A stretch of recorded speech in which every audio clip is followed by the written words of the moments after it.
Hello, and welcome to a short introduction to Canvas. So I'm going to be giving you the tour as it pertains to Washington University. And the first thing that you want to do is go to mycanvas.wustl.edu. This is the main landing page for logging in to Canvas for all faculty. And on this page, there's also a number of other resources that you'll find on this website. It has information for faculty and staff support, as well as student support and other tools and resources, and you can peruse that at your convenience. But the main thing that I want to show you is when you log into Canvas and that process. So the first step is really to click on Log into My Canvas. And so when you do this, most of you, if you're working off campus, you'll get into the two-factor authentication. But if you log in from Canvas, it won't do that. So click on Log into My Canvas. Now, what I want you to think about in designing a Canvas course is Canvas is a lot like a website in that it allows you to create pages and a whole host of other things. So with a typical website, you would have maybe something as sophisticated as a web form where you would enter content, or you would shop for something and you would enter information. So similarly, in Canvas, you as a faculty member have the capacity to do all of that on your own. In addition, you have the ability to, so you're not going to have a checkout, you're not shopping for anything, but you might have something like an assignment, for example, where you're asking a student to turn something in, or you're asking them to read something, or you're asking them to have a discussion with you, or a host of other things that are actually available to you in Canvas. I'm not going to go into all of them. I just want to give you sort of a high-level overview, and then in the link on this YouTube posting, you can see a few more things down at the bottom. So the first thing, you are always directed to the dashboard, and on the dashboard, what you're going to see is a set of tiles, and each one of those tiles is a course.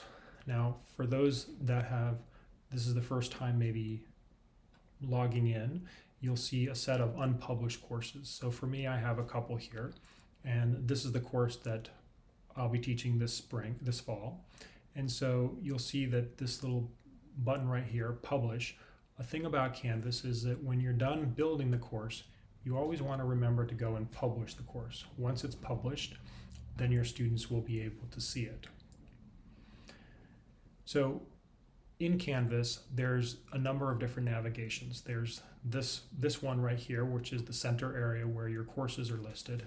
Then there's the left-hand navigation here, and there's a number of different things that you can do here. So for example, maybe you don't want to see all these courses here. If you click on Courses, and if you click All Courses, for example, these are all the courses that I'm involved with in some shape or form. If I click on the little star and make it filled, it will add it to my courses that I can see on my dashboard.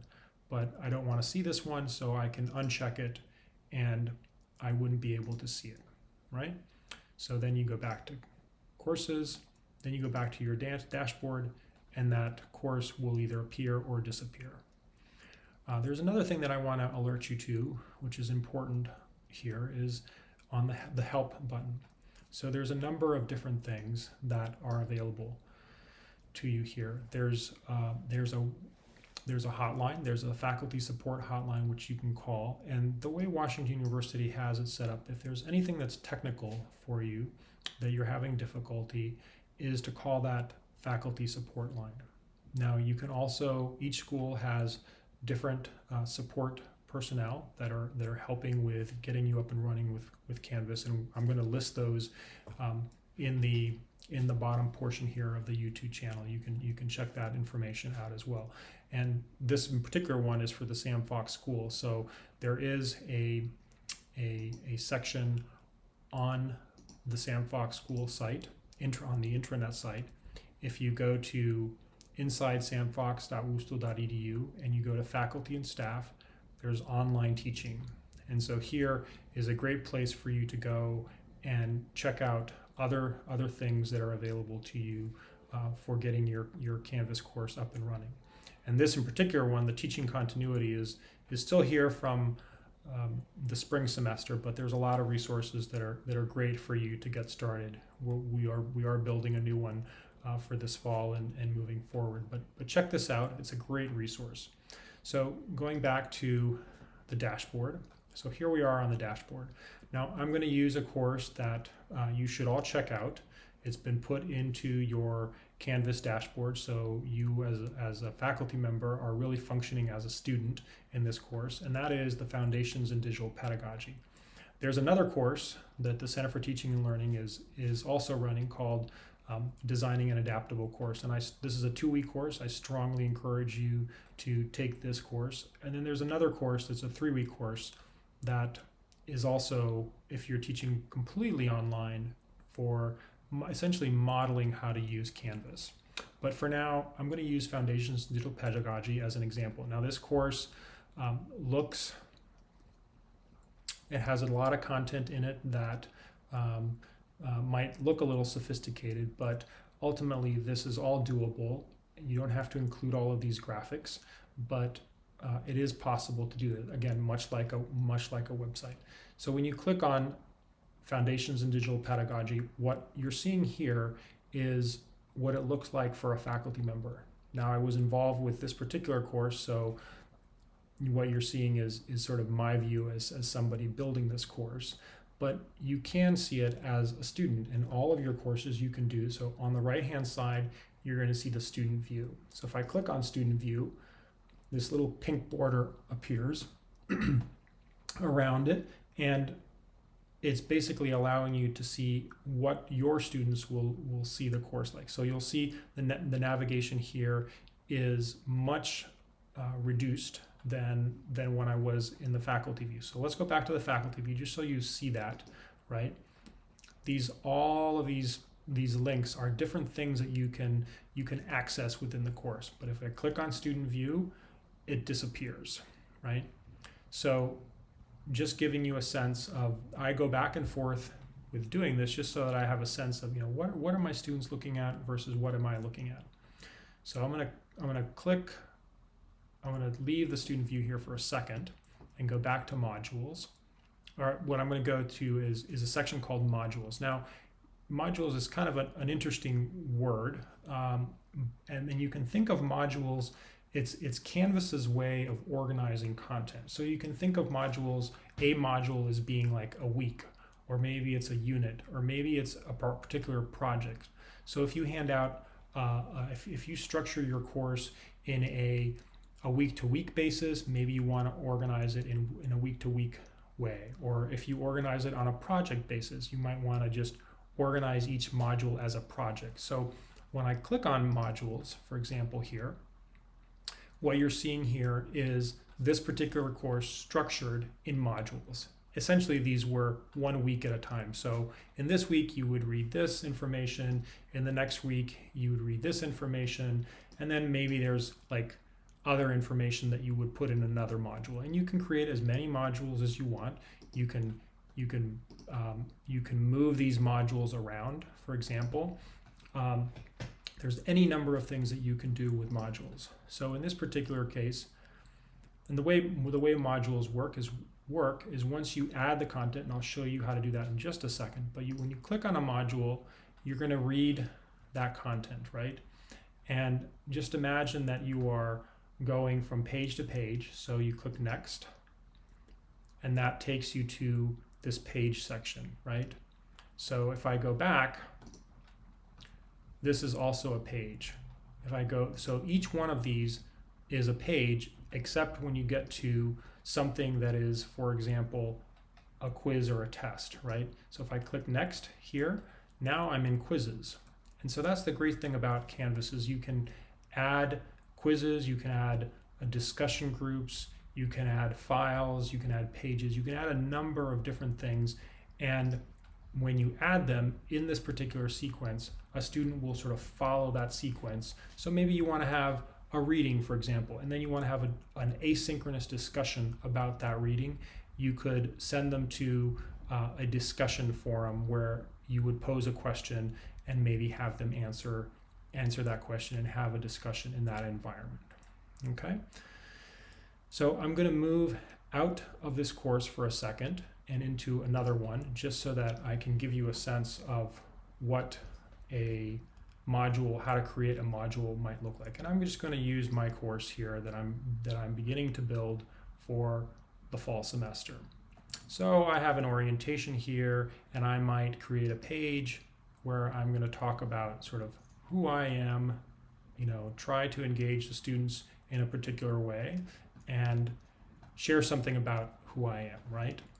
If I go back to my modules, I could include a video welcome. I could include, any number of things here to welcome this. But in this particular thing, it's just a page. And I'm probably going to structure my course on a week-to-week basis where I have assignments and sort of a very linear path to that experience. Now, let's say that I want to create a new module. So the way I do that is I go and I click on module up here at this plus sign, and I'm going to say week 2. I'll enter the dates a little later, but there's week 2. Now, when you first logged into your class, you're going to see this little visual here. It's going to look a little different than what it looks like here, but it will give you a little visual to upload a file. So you could very easily drag a syllabus, or you could drag a reading into here, and it will create a file and it will place it right in here, right? But you can also add content, and I'm just going to go to let's see if I have any files in here. I have a file in here, which is my syllabus from 2020. I'm just going to add it in here just as an example. So here's a file that I've added in here. And when a student clicks on this, it'll launch that PDF file right within a reader in Canvas. Okay? So I'm going to go back to my modules here for a second. And the great thing about modules is you can move things around. So I can, if it's not on a week-to-week basis, it's some other structure, you might have to move things around. You can also move things around within that particular unit by clicking on these little dots here. So there's easy ways to move things around. If something is checked green, that means that your students can see it. So if I click on here, then that means that this week 2 will be visible to students. So you can uncheck things. Let's say you only want students to see the orientation first. You can control what students see and what they don't see. So that's it about the module orientation. Now, the other great thing about Canvas is that it integrates with a number of different resources. So, for example, discussions. You can create a discussion environment. So maybe there is like introductions, and you have an assignment where you're asking the students to sort of introduce themselves in a discussion environment. That's one way of doing things. Another thing is that with Zoom is actually is an integrated tool within Canvas. So when I create a meeting in Zoom, I can schedule a new meeting, and it adds it to the calendar right in Canvas. The other great thing about Zoom is if you record the meeting, it will also put it into something called Kaltura. And Kaltura is the tool within Canvas that allows you to record presentations and post them. You could very well record yourself in a Zoom meeting outside of Canvas and then include that in Canvas at a later date. But that's one thing that Zoom can do for you. And where it puts it in a place called Kaltura. So Kaltura Media is a tool, and I don't have it set up here in this particular course, but I'm going to show you where to find it. So in Settings, if you click on Settings at the very bottom of the page, you'll see a number of different things at the top here in this navigation at the top, where you can, if you click on navigation, everything you see here on the left-hand side is what is visible to my students here on the left-hand side. So I can scroll down to something called Kaltura My Media, and I can click on this, and move it up to my navigation. Now, this allows me also, like, I can move things around in the navigation where I can, if I want modules to be closer to the top, or I want announcements to be closer to the top, I can move things around. And when I'm done with that, I click save. And so now you're seeing Kaltura My Media here in the left-hand navigation.